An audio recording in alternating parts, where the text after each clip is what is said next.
Hello everyone, welcome to How to Planet your Vedic Astrology Forecast, and this is our weekly overview for November 16th through November 22nd, when we look at the changes of the moon phases and the stars or the nakshatras of every day. So just to go over the daily planetary influences again, if anyone is new to this outlook, Sunday is ruled by the Sun, Monday is ruled by the Moon, Tuesday is ruled by Mars, Wednesday is ruled by Mercury, Thursday is ruled by Jupiter, Friday is Venus, and Saturday is Saturn. So the names of the planets actually correspond in several languages to the days of the week. So these influences have been around for thousands of years. And we'll have individual practices for each day so you can invoke the planet and ask for their guidance on the given day. For this overview, we look at the changes of the moon. So the moon in Vedic astrology is our mind. It's how we perceive the world that we live in, and our individual perception of it comes through our relationship to the moon.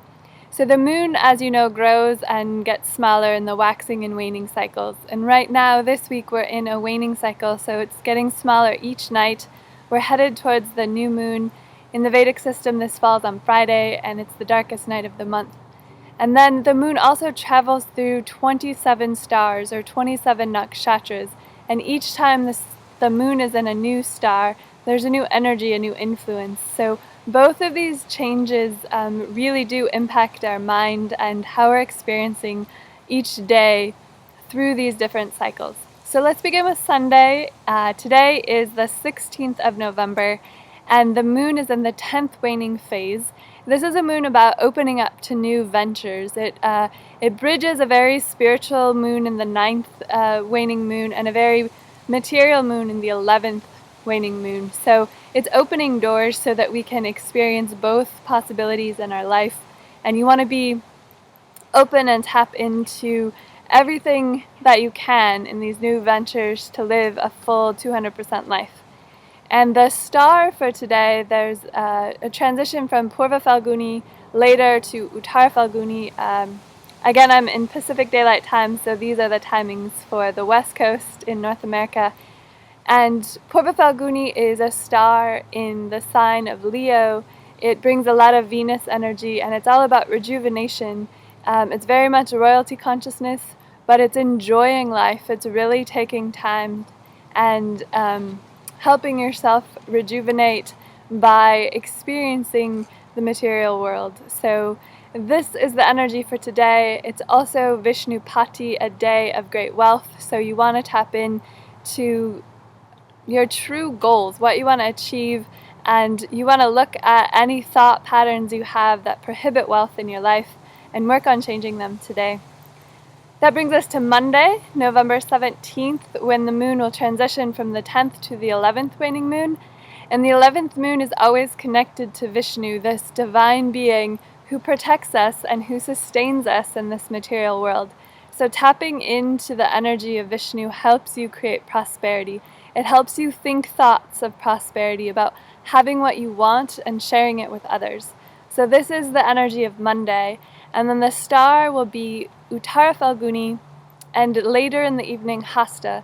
So Uttara Falguni comes after Purva Falguni, and it brings more of that relaxation, more of that royal energy, but it helps us with our partnerships and our friendships. It helps us develop relationships so that we can create and manifest through these partnerships. And then Hasta comes, and it is all about creating things with our hands. It's about opening up to peaceful engagements with others. It's about being an artisan. It's about sharing peace and offering to others. So these are the star impacts and energies of Monday. Moving into Tuesday, we transition to the 12th moon, again in the waning cycle, and the 12th moon is all about comforts. So when you come through the 11th moon, you achieve your goals in the material world, and then you experience the comforts of that in the 12th waning moon. And then in addition to this, there's an energy of sharing it. Dr. Ply mentions charity with the 12th moon, and it's about giving and sharing your wealth, that there's an abundance of wealth for everyone, and that as we gain more wealth, we learn to share with others, and it's this continual cycle of abundance for all of us. And then the Hasta star will be most of Tuesday, and then Hasta, again, it's open hands, it's offering to others, it's creating, it's opening up in offerings of peace and joy and also charity. And then Hasta leads into the star Chitra. So in the evening on Tuesday, Chitra begins, and it's a star of brilliance. It's a star of really understanding how things work. It brings together the passion of Mars and Venus and the mercurial energy, because Chitra bridges Virgo and Libra. So you've got this Mercury energy, this Venus energy, and then the star has a lot of action, a lot of power of Mars. So that will be your Tuesday outlook for the moons and the stars. And then on Wednesday we move into the 13th moon, and this is always the moon of Pradosham, the moon of karma clearing. So you want to do your Pradosham rituals.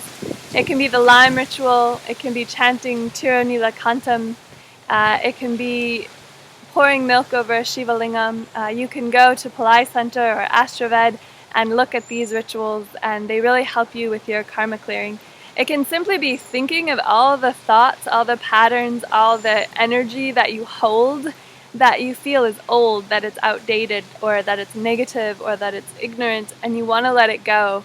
And just thinking of these things, and then think of the positive side of changing that. And that's a really great way to change your karma as well.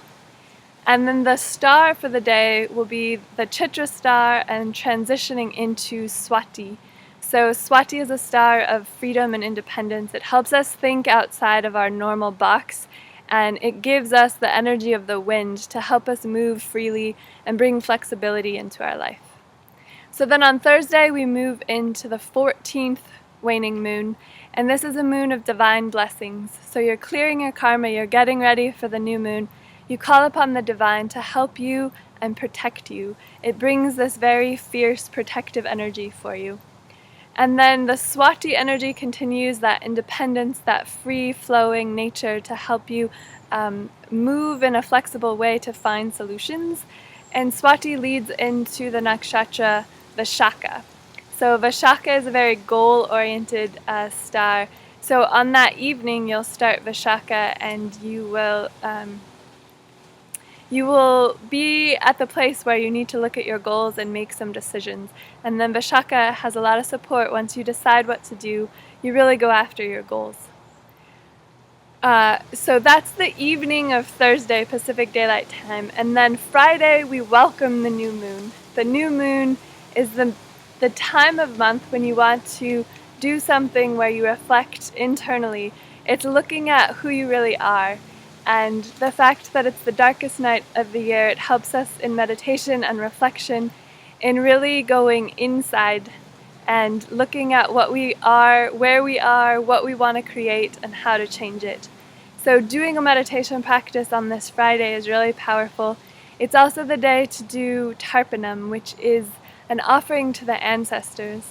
Your ancestors are very present on new moons, and honoring them, feeding them with Tarpanam, which is simply rice powder, rice flour, and black sesame seeds. That's a way to offer and help them so that they can support you as well. We're all connected to our ancestors. So much of our life is through our genetics and our lineage, and by being aware and awake with this, it helps us change everything. It helps our families change.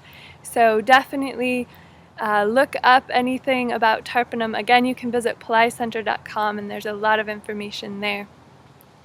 So Vishaka is the star for most of the new moon, and again, it's that very goal-oriented star, and it will help you really look at what you want to create. It'll help you in your reflection and your meditation on the new moon.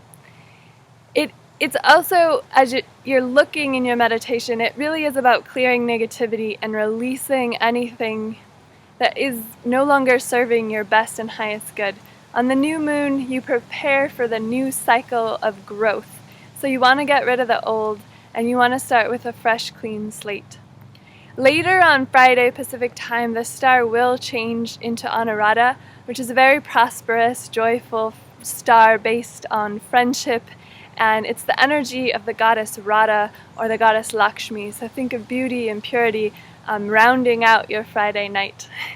And then Saturday we start the waxing cycle, the first waxing moon. It's again about prosperity. It's about creating something new, beginning the growth cycle of the waxing moon. And then this beautiful star, Anuradha, will help you create your prosperity. It'll help you go after your goals. It'll help you with your relationships and your friendships. So this is the overview of the changes the moon and our mind and our emotions are going to feel and experience this week. Again, join us for individual practices on the day where we invoke the planet, the star, and the moon phase so that you can really tap into the energies. So I hope this helps. Please visit PillaiCenter.com or astroved.com. These are websites associated with Dr. Pillai's teachings on time energies, on timeline jumping, and you can also find timings there if it helps you. I really appreciate you joining this outlook, listening to the wind, being out in the elements. Have a fantastic week yourself, and remember to make the most of your time. You can create something extraordinary this week, and there's all this energetic support for you. So we'll see you on the individual practices this week. Enjoy your time, and thanks again.